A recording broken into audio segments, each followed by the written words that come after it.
इस वीडियो को लाइक करें, हमारे चैनल को सब्सक्राइब कर बेल आइकन जरूर प्रेस करें हमारी न्यू वीडियो सबसे पहले देखने के लिए। Hello friends, Radhe Radhe.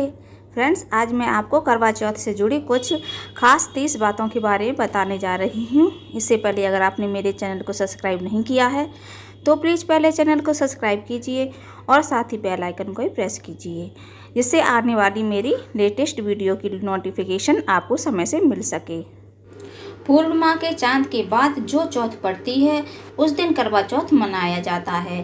देश भर और विदेशों में भी भारतीय महिलाएं अपने पति की लंबी उम्र के लिए करवा चौथ का व्रत करती हैं। क्यों मनाया जाता है करवा चौथ? स्त्री को शक्ति का रूप माना जाता है, इसलिए उसे ये वरदान मिला है कि वो जिस चीज़ के लिए भी तप करेगी उसे उसका फल अवश्य मिलेगा।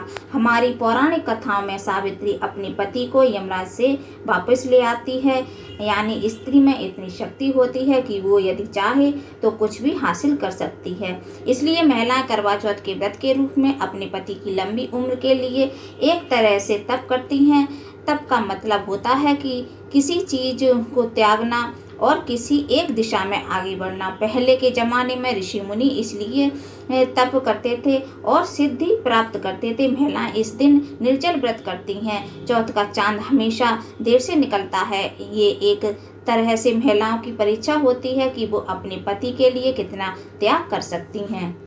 कई बार तो देर रात तक चांद नहीं दिखता है। ये मौसम ऐसा होता है कि कई बार बादल घिर जाते हैं और चांद नजर ही नहीं आता। ऐसे में महिलाएं देर रात या अगले दिन तक अपना व्रत नहीं तोड़ती हैं।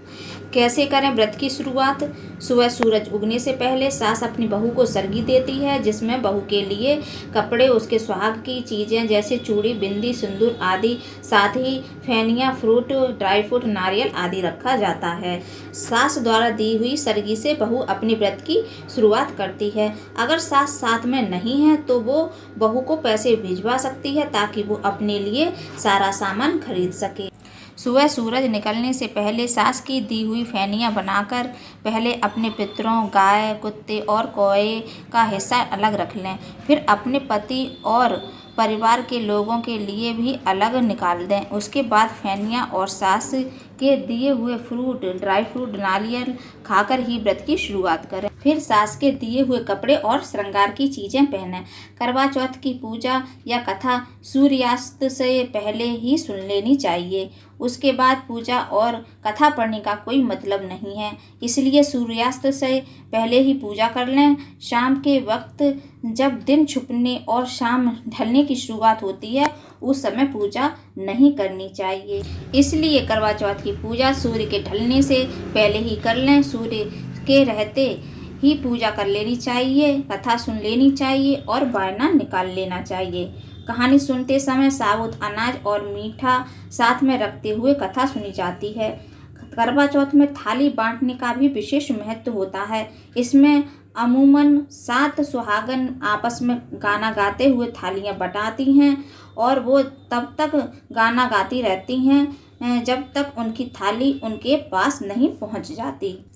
जो अकेले पूजा करते हैं वो थालियां नहीं बटा सकते। ऐसे में आप अकेले कहानी पढ़ सकती हैं, मोबाइल या डेस्कटॉप पर कहानी सुन सकती हैं। कहानी सुनते समय हुंकार जरूर भरना चाहिए। ये इस बात का प्रमाण माना जाता है कि आपने कथा सुनी है।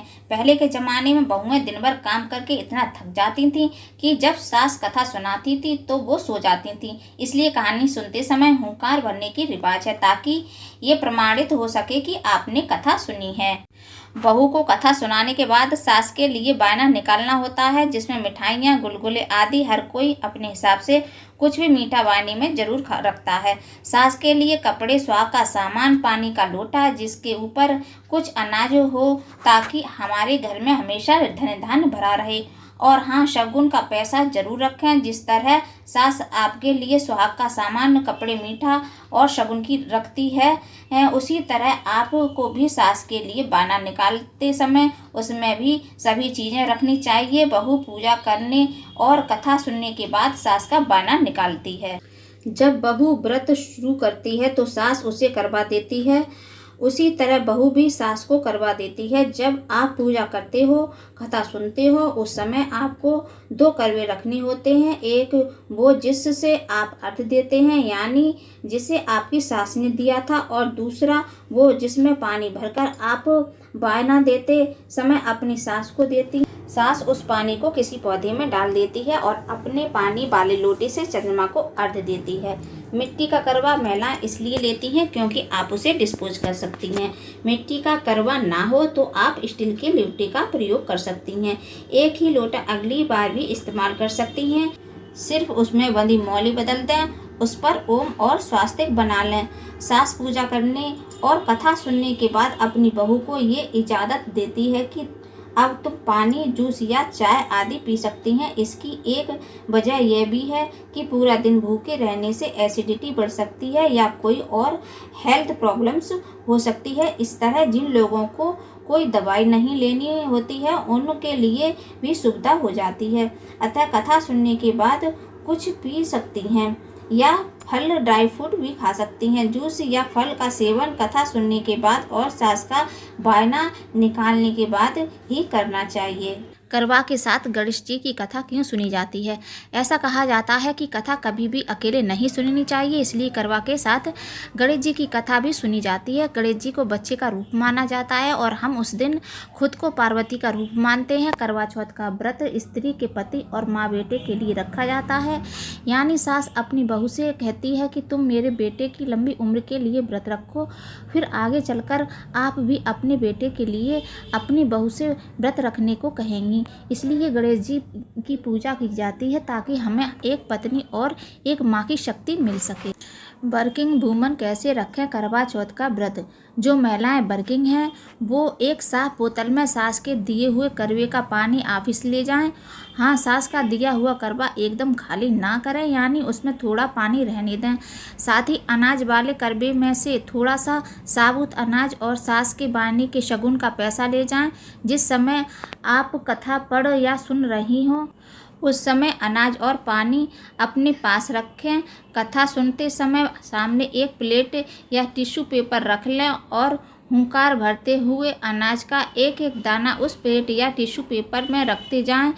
यदि आपके पास पानी कहानी सुनने की कोई व्यवस्था नहीं है तो आप खुद ही कथा पढ़ सकती हैं।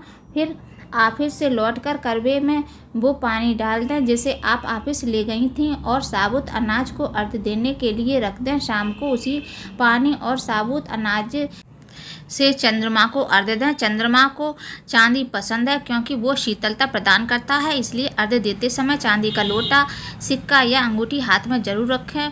फिर जिस जल और अनाज को साथ में रखकर आपने कथा सुनी उसी से चंद्रमा को अर्घ दें। यदि आप ऑफिस में बहुत सारी चूड़ियाँ पहनकर नहीं जा सकती हैं तो 2, 4, 6 इस तरह इवन नंबर में चूड़ियाँ पहनकर जा सकती हैं।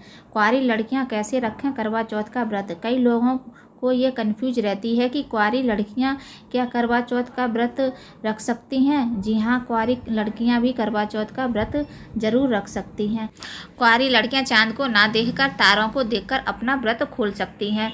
जिस तरह डोली तारों की छांव में जाती है और दुल्हन तब तक अपने चांद को नहीं देख पाती, ठीक उसी तरह कुंवारी लड़कियां अपने पति से नहीं मिली होती हैं, इसलिए उन्हें तारों को देखकर व्रत खोलना होता है।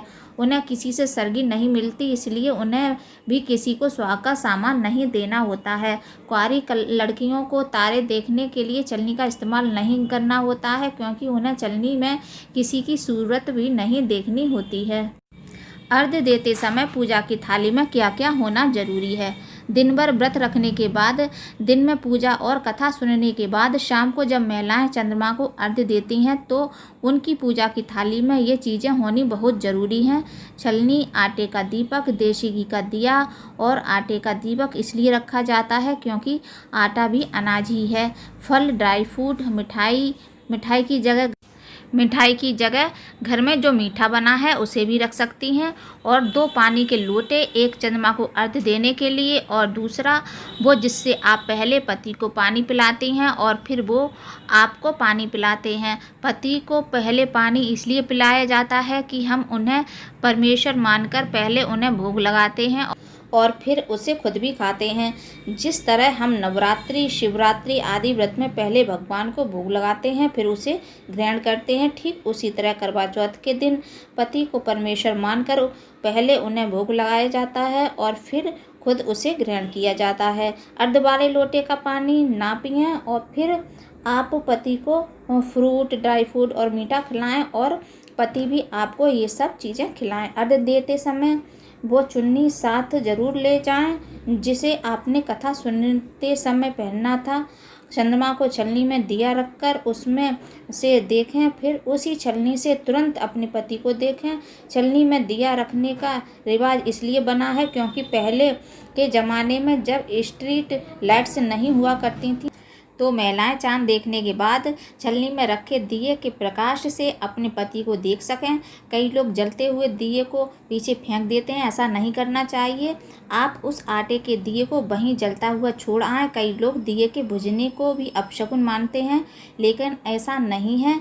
यदि तेज हवा से दिया बुझ भी जाता है तो उसे कोई अपशकुन नहीं होता है। फिर घर आकर साथ मिलकर खाना खाएं।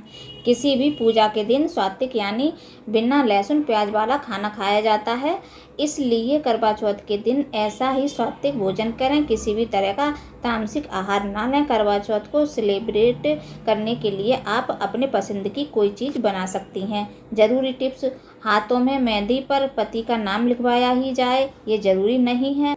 महिलाएं प्यार बढ़ाने के लिए ऐसा करती हैं, लेकिन मेहंदी से पति का नाम लिखवाना ही चाहिए, ऐसा कोई नियम नहीं है। मासिक धर्म में भी करवा चौथ का व्रत रख सकती हैं। आप चाहें तो घर के मंदिर में पूजा कर सकती हैं या फिर अलग से चौकी लगाकर भी पूजा कर सकती हैं। आजकल करवा चौथ के कैलेंडर भी आते हैं, यदि आपके पास वो नहीं है तो भी कोई बात नहीं। पहले के ज़माने में लोग दीवार पर इसका प्रतीक बना लेते थे। भगवान श्रद्धा के भूखे हैं, नियमों के नहीं। करवा चौथ व्रत के समय आपको ब्रह्मचर्य का पालन करना चाहिए और पूजा करते समय आपका चेहरा पूरब की तरफ होना चाहिए। तो उम्मीद है फ्रेंड्स आपको मेरी ये छोटी सी जानकारी पसंद आई होगी। वीडियो पसंद आया हो तो वीडियो को लाइक कीजिए, अपने दोस्तों में ज़्यादा से ज़्यादा शेयर कीजिए, कमेंट कीजिए। अगर आप मेरे चैनल पर पहली बार आए हैं तो प्लीज़ चैनल को सब्सक्राइब कीजिए। Bye bye.